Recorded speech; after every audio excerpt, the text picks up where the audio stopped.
Bom, vamos continuar aqui nossa aula sobre súmulas vinculantes.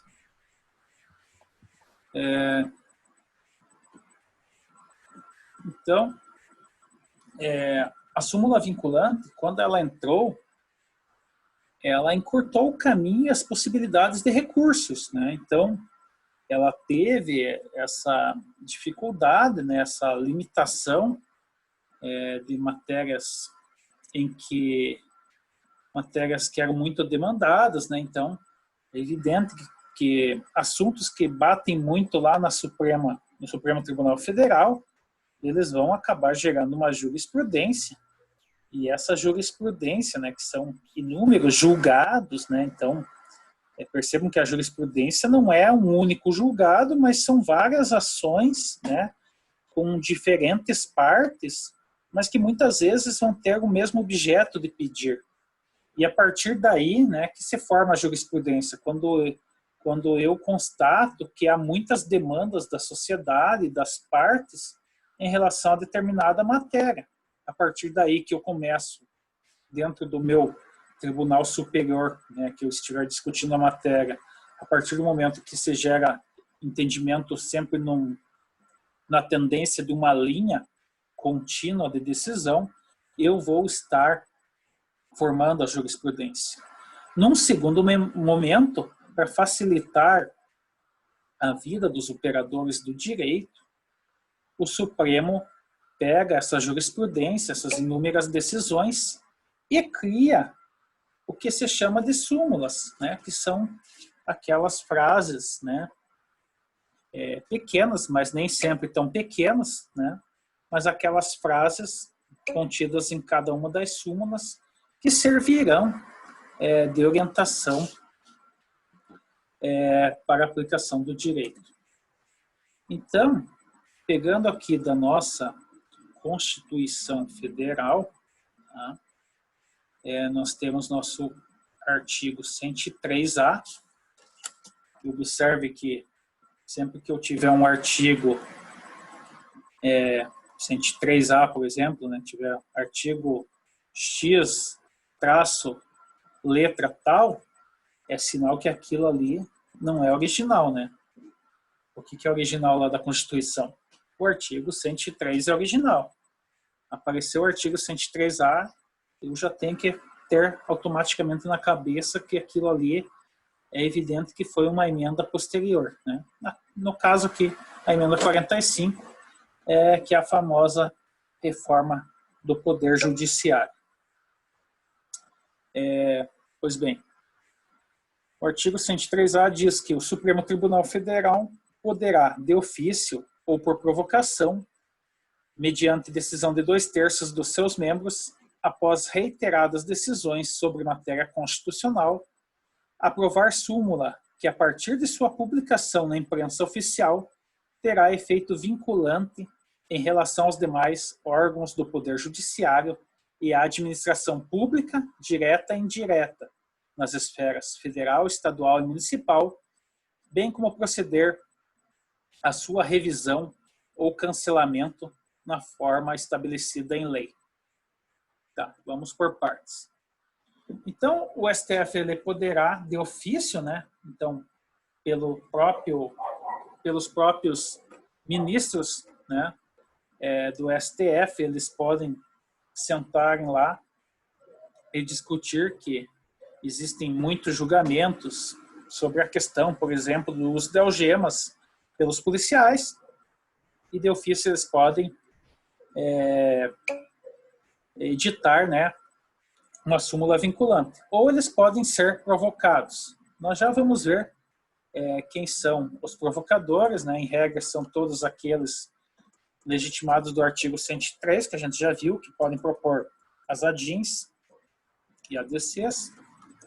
Mas nós vamos ter mais algumas pessoas que também poderão especificamente atuar aqui. Mediante decisão de 2/3 dos seus membros, né, 2/3 de seus membros, nós já vimos que 2/3 de 11 ministros, nós temos 8 ministros, então eu tenho que conseguir que 8 ministros, no mínimo 8 ministros do STF, assinem essa súmula vinculante.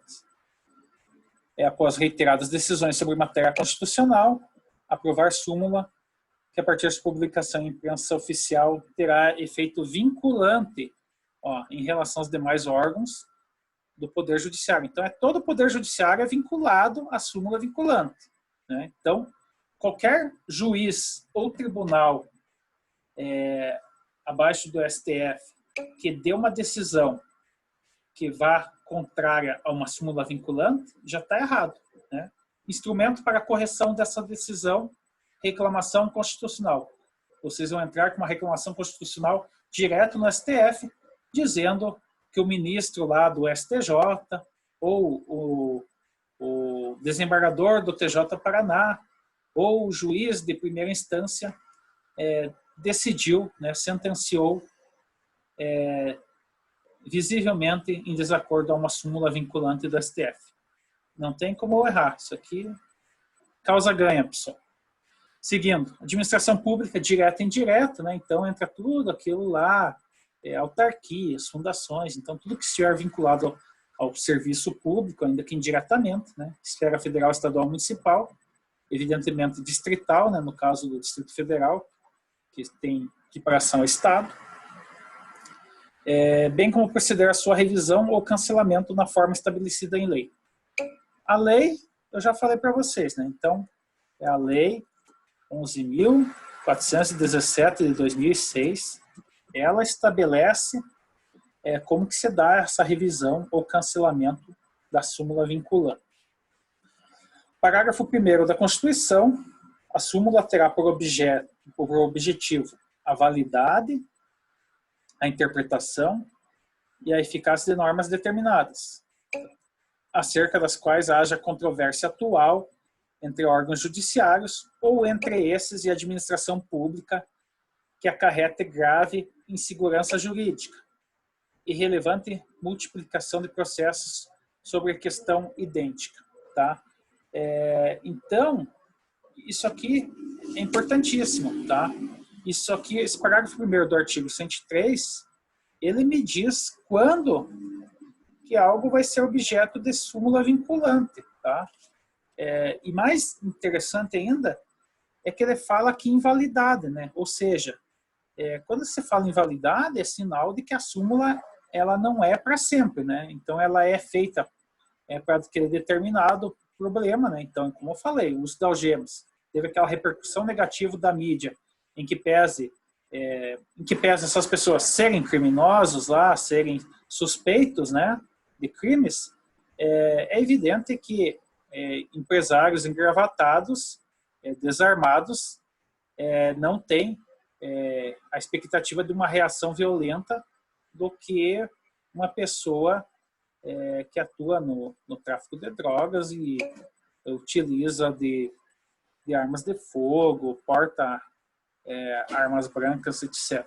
Então, naquele momento, se restringiu o uso de algemas, né? Talvez futuramente, e bem como o uso com maior bom senso, né, e sem essa exposição da mídia, ele possa ter uma flexibilização, uma modificação no texto dessa súmula vinculante ou até mesmo cancelamento dela. Seguindo. Então, é importante aqui a gente falar em cabimento, cabimento da minha súmula vinculante e perceber que para o cabimento dela, o que eu preciso? Verificar uma controvérsia judicial que esteja gerando uma insegurança jurídica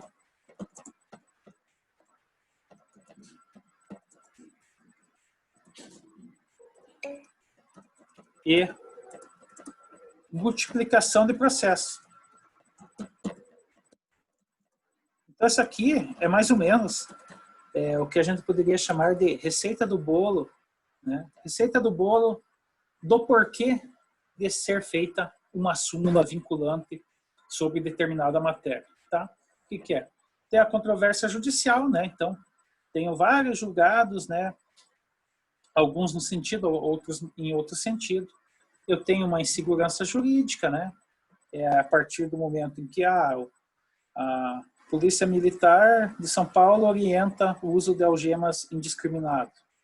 A Polícia Civil do Paraná já pensa de forma diferente, né? Então, gera todos esses conflitos de entendimento e essa insegurança jurídica, ela precisa de uma decisão de pacificação em que eu tenha uma padronização de procedimentos. Somado a isso, a multiplicação de processos, né? Então, é evidente que só vão ser simulados quando eu tiver uma demanda de muitos procedimentos, né? Muitos processos judiciais questionando a mesma questão, né? Então, eu preciso dessa reiteração para que me motive, eu como Supremo Tribunal Federal, a fazer uma súmula vinculante, né? Eles não vão fazer uma súmula vinculante se ele tiver um assunto discutido lá esporadicamente uma vez na corte. Mas é evidente que quando existem muitos processos com a mesma causa de pedir, mesmo objeto jurídico, isso vai implicar na necessidade, né, de formação de uma jurisprudência e, posteriormente, a construção de uma súmula, né, seja ela vinculante ou não. Evidentemente que, para acabar com polêmicas e desafogar o judiciário, eles têm hoje uma forte tendência de se editar súmulas vinculantes, porque a súmula vinculante, ela vincula e não se discute. E a súmula do STF, que não é vinculante, ela, na verdade, ela é mais no sentido de orientação e, evidentemente, que ela pode ser ignorada, né? Diferente da vinculante, que deve ser seguida de qualquer forma. É importante ressaltar que a duração, né, ela não é eterna, né? Então, vocês viram que ela pode caber uma revisão, né? A súmula pode ter uma revisão futura, ela pode ter o seu cancelamento, né? Então, de tempos em tempos, uma súmula pode ser revisada, ter algumas modificações no seu texto, ou até mesmo ela ser cancelada e não ter mais força vinculante, tá? E no caso, mestre, é comum o cancelamento das súmulas? Não, porque ainda é uma coisa muito recente, né? Mas, digamos assim, existem súmulas que elas são mais, digamos assim, são mais utilizadas no dia a dia e na prática, né?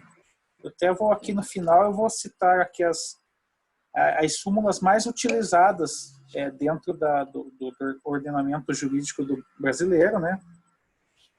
Mas, assim, porque é uma coisa recente também, né? Vocês vejam que a súmula vinculante, ela veio em 2004, né? Com a reforma do judiciário, e a regulamentação foi só em 2006, com a lei que regulamenta, tá? A questão as questões mais polêmicas, às vezes elas não são ainda simuladas, né? Vamos lembrar da prisão em segunda instância, né? A ideia aqui, na verdade, da súmula vinculante digamos assim, aliviar o trabalho do judiciário, né? Então, digamos assim, a partir do momento em que eu STF, sobre determinada matéria, falo que eu vinculo, né? Faço uma súmula vinculante, eu impeço que essa matéria chegue até o STF, entendeu? Porque não vai se discutir a questão constitucional, né? A questão constitucional é como se o STF já estivesse decidindo, né? Decidindo antecipadamente. Então, antes que vocês venham, né? É o STF dizendo assim para o cidadão comum: antes que o teu caso venha aqui no STF demandar tempo, horas, né? Eu já decido antecipadamente. Então, todo aquele que que estiver numa situação do uso de algemas, eu já estou dizendo como que o uso de algemas deve ocorrer, né? Se o uso de algemas não estiver justificado, eu já tenho uma ilegalidade. Então, o STF já está dizendo, ó, policial, só algema se for necessário. Só algema se for necessário. E mesmo assim, sendo necessário, justifique por escrito, né, o porquê dessa pessoa ter sido algemada na condução do flagrante. Tá? Então, as súmulas servem para isso. Ou seja, padroniza procedimentos, você poupa um trabalho futuro do STF. Né? Então, você corta etapas. Né? Então, você deixa o Supremo o mais célere, né? E dificulta. Né? Por isso que esse professor, um grande advogado, por sinal, professor do Constitucional, quando lá em 2004 surgiu a Emenda Constitucional 45, chamada de Reforma do Judiciário, ele foi contra, porque, evidentemente, ele é advogado. E para o advogado, né, quanto mais recursos possíveis, né, quanto mais ele puder recorrer de decisões que vão contra o cliente dele, melhor, né? Quanto mais recursos possíveis, maior a chance de, em alguma fase, ele ter êxito, né, pessoal? Então, por isso que ele foi contra. Né? Na verdade, a ideia era desafogar, né, o judiciário, porque há muitos processos mesmo. Bom, deixa eu ver o que mais. Vamos pegar aqui na lei.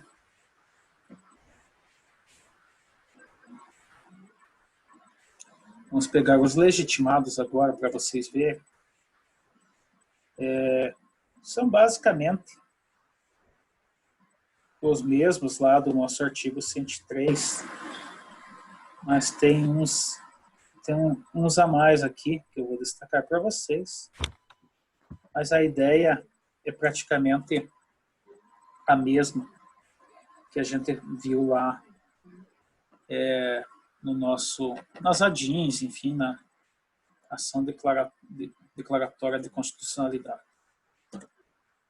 Eita, não copiou. Só um minuto, estou copiando aqui.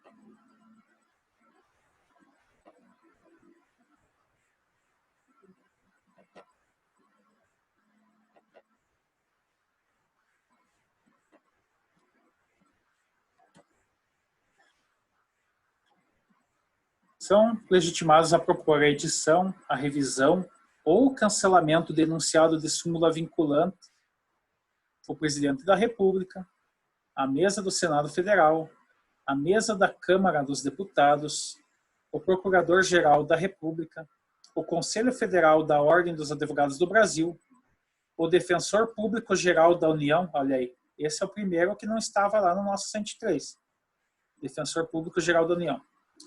Seguindo, partido político com representação no Congresso Nacional, confederação sindical ou entidade de classe de âmbito nacional, a mesma Assembleia Legislativa ou Câmara Legislativa do Distrito Federal, o governador do Estado ou do Distrito Federal e os tribunais superiores, os tribunais de justiça dos estados ou do Distrito Federal e territórios, os tribunais regionais federais, os tribunais regionais do trabalho, os tribunais regionais eleitorais e os tribunais militares. Então, vejam, que além daqueles legitimados lá, que eu tinha lá para a ADIM, a DC, a DPF, nós temos aqui também o Defensor Público Geral da União e todos os tribunais do Poder Judiciário, né, legitimados a propor, né, a modificação da súmula vinculante, né, ou a revisão, ou até mesmo o cancelamento delas. Por quê, pessoal? Porque na prática, no dia a dia, esses tribunais eles vão ver se aquela súmula está realmente servindo os propósitos que ela foi feita, né? A partir do momento que esses tribunais, né, inferiores, né, porque nós temos lá as cortes superiores, que a gente fala, TST, STJ e STF, muitos dos processos não vão chegar até lá. Mas quando esses muitos processos estiverem sendo discutidos nesses tribunais inferiores, poderá se constatar que determinada súmula vinculante passou a ser sem sentido, né? Então, a ideia das súmulas era isso, tá? Eu volto a repetir para vocês aqui, essa é a lei 11.417. Evidentemente que se vocês um dia precisarem trabalhar essa questão, né, vão ter que dar uma olhadinha nessa súmula, tá? Ela tem os aspectos que regulam toda a questão das súmulas vinculantes, tá? Ela vai estabelecer, né, toda a formalidade necessária para a mudança. O que eu quero dizer para vocês, por fim, é que disso tudo vocês precisam ter na cabeça, né, não esquecer isso, né, que originariamente nós tínhamos apenas as súmulas do STF e as súmulas do STJ, tá? Aí o que ocorreu? Emenda Constitucional 45 de 2004 criou as súmulas vinculantes. Tá?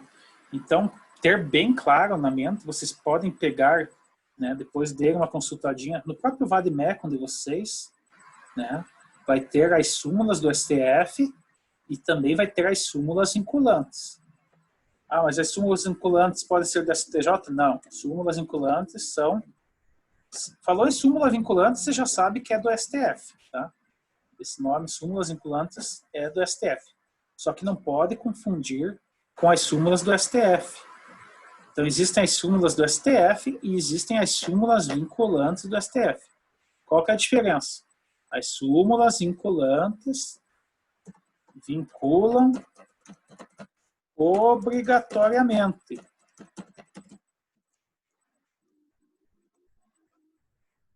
Todo o poder judiciário e a administração pública, direta, indireta, fundacional, etc. e tal.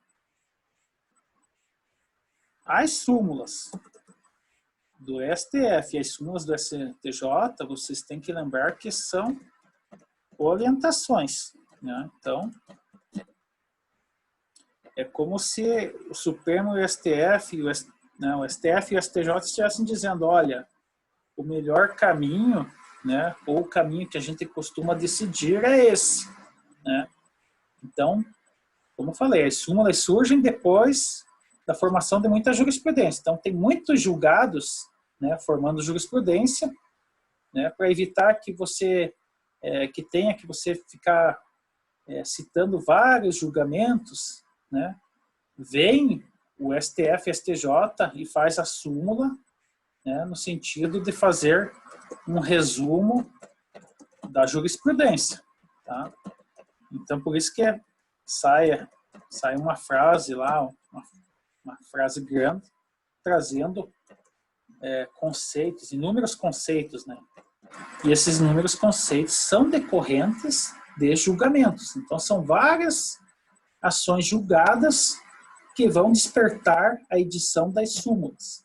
E essas súmulas são como fossem orientações normativas, né, de conduta, de julgamento, que o STF e o STJ dão, né, para que o Poder Judiciário e a Administração Pública trabalhem. Tá? Mas, como eu disse, não é vinculativo. Então, baseado nas súmulas do STF e do STJ, pode um juiz de primeira instância, né, um tribunal, ir no sentido completamente contrário dessas súmulas. Tá? E isso vai ser discutido lá na frente quando chegar, né, se chegar no STJ ou STF. Agora aqui, quando eu tiver uma súmula vinculante, não pode o juiz falar, mas eu penso diferente do STF. Né? Se for súmula vinculante, tá? Acabou. Tá? Parafraseando o presidente, acabou. Não tem para onde correr. Tá?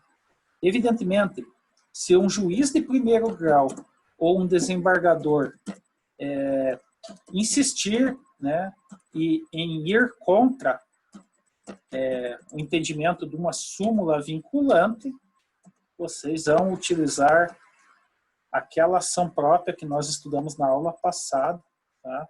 Chamada reclamação constitucional. Vão impetrar a reclamação constitucional diretamente no STF, dizendo,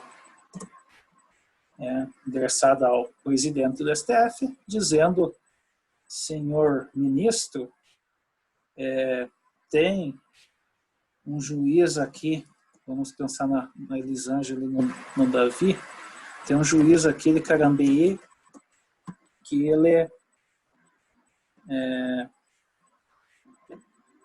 é contra a sua decisão, a decisão do Supremo.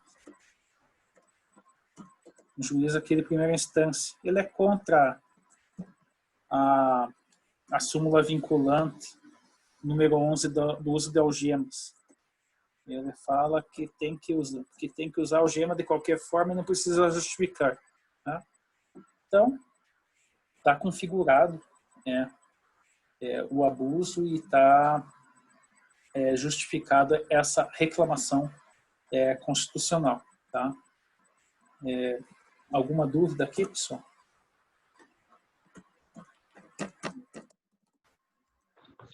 Da minha parte está tranquila, professor, bem explicado. Eu vou só por aqui. As súmulas vinculantes. Isso aqui, que eu vou colocar agora, não é para objeto de avaliação, nem prova, nada, mas são as súmulas vinculantes mais famosas, digamos assim, as mais cobradas no âmbito de concurso público, exame da OAB, segunda fase da OAB. Tá? Essas são, digamos, as que mais reiteradamente caem, né, e são cobradas. Né? Estamos falando das vinculantes, né? A 3, 10, 11, 12, 13 e 14, que são as primeiras, né, que foram feitas. Tal. Quem tiver curiosidade, né, depois dá uma olhadinha lá. E encerramos por aqui. Beleza, pessoal? Depois a gente coloca lá a atividade no AVA. E estamos na reta final, né? Daqui a uns dias estaremos fazendo a avaliação e vocês entregarão o trabalho. Assim que tiverem todas as duplas formadas, ou quem for fazer individual, peço que passem o nome para representante repassar para mim. Beleza? Por hoje está bom, né? Ótimo. Então, beleza. Qualquer coisa, pessoal, me chamem lá no WhatsApp e a gente tira dúvida. Beleza? Tenham um bom descanso e um bom feriado, né? Vocês voltam só segunda, né? Isso. Exatamente. Eu tô tão perdido, né? Eu nem sabia. Amanhã é Corpus Christi, né? Isso, aham. Negócio de Covid aí, parece que não existe mais feriado na cabeça da gente. Verdade, fica bem perdido. Mas tá bom. Obrigado a todos, tá? Abraço. Tá. Até a semana que vem. Tchau. Boa noite. Grande abraço. Valeu.